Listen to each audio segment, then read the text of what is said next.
joined by Jimmy Hyams. Now, love visiting with Jimmy, longtime SEC writer, columnist, formerly with the Sports Animal. Jim, how are you, sir? Doing fine, Dave. How are you and Caleb? We're doing well, doing well. It's getting to that point where you start to look at the upcoming season and make these preseason predictions. So if I were to come up to you, as I'm sure people do, and say, Jimmy, how are the Vols going to do in 2024? What would you say at this point? I've got them at 8-4. Now, I'll reserve the right to change that because I don't know what the roster is going to look like next week, maybe even tomorrow. Who knows with the transfer portal? But I've got them at 8-4. I think they lose to Alabama and Georgia and at Oklahoma, and then I think somebody else gets them. So I'm at 8-4. If I were to lean in a direction, I'd go 9-3. But that's where I am with Tennessee for next year. Okay. So I purposefully came into this conversation not asking Caleb where he stood on it.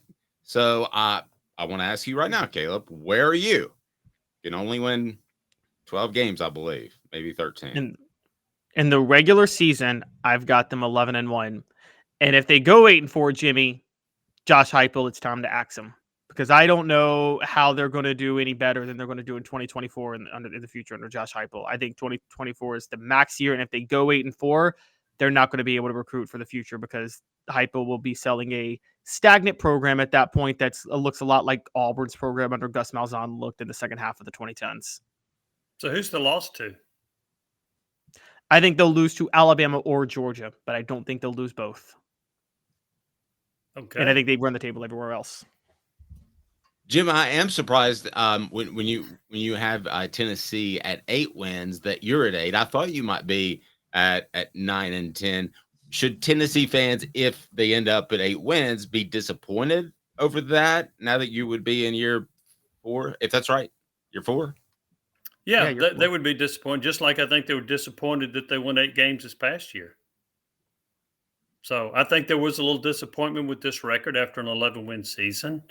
I had them winning 9 games going into last season. So I missed by 1. I actually thought they would beat Florida, and my reasoning was, and people said, oh, well, they never beat Florida at Florida. It's also the first time I can ever remember where Tennessee had 19 senior starters and Florida had 2. That was the reason I took Tennessee to beat Florida. And Tennessee played poorly at Florida. They played poorly on offense or defense. And I know that there are a lot of people that think, well, if Nico Iamaleava had been the quarterback, they'd have won 10 games this past year. There's not one game on the schedule that I can look at and say they'd have won it if Nico was quarterback. So I disagree with that mindset. I think Nico's really good, but I also have right now, I have questions about his supporting cast. And I think it needs to be better at receiver, and they need more depth at running back. And I don't think their offensive line right now is very good. I think it's very average.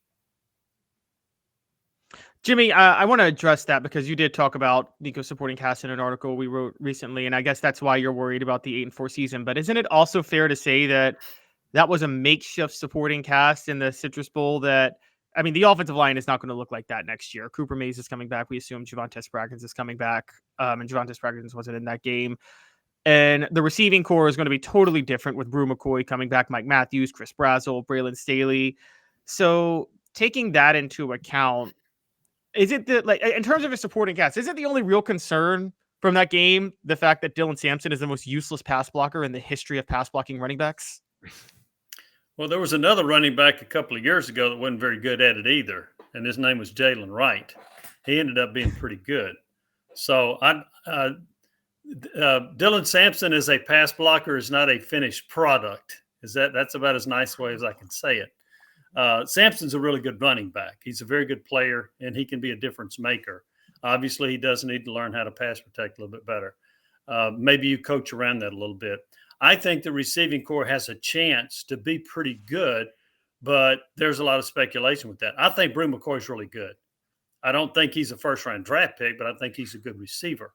I think that Matthews has a chance to be really good if he's a 5-star. They need Thornton to play like they hoped he would. They think the Tulane transfer, Brazzell, 44 catches last year, but we thought Thornton was going to be a big impact player right away. So to me, there's just a lot of unproven commodities at the receiver core. I think Squirrel White is a really good complementary receiver. He's not a number one guy. They don't have anybody that scares me like Jalen Hyatt or Cedric Tillman on this roster. Looking at your story that's on offthehooksports.com right now, grading Tennessee quarterback Nico's on-field support.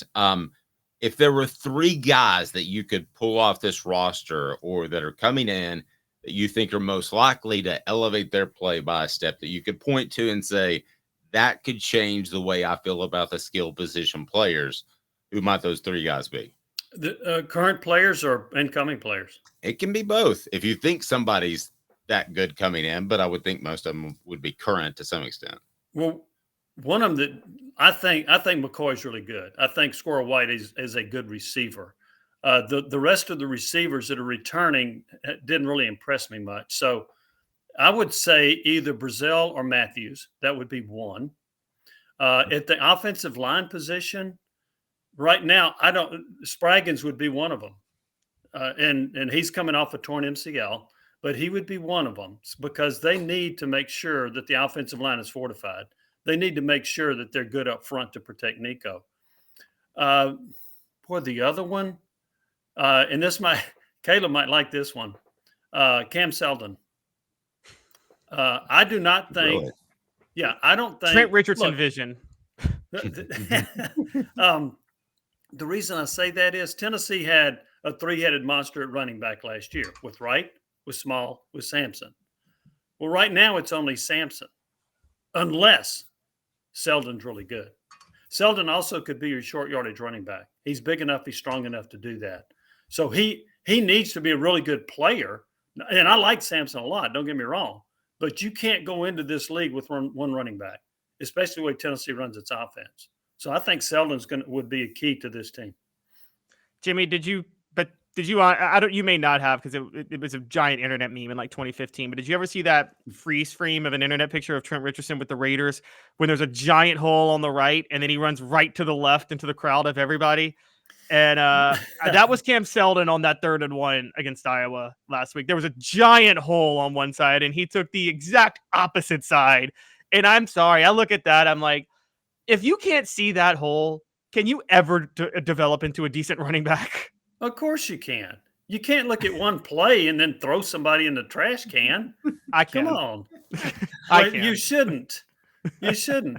You should never miss on that play. Portions of the program brought to you by Andy Mason, AndyMasonRealEstate.com. About 40 years in that office of handling real estate.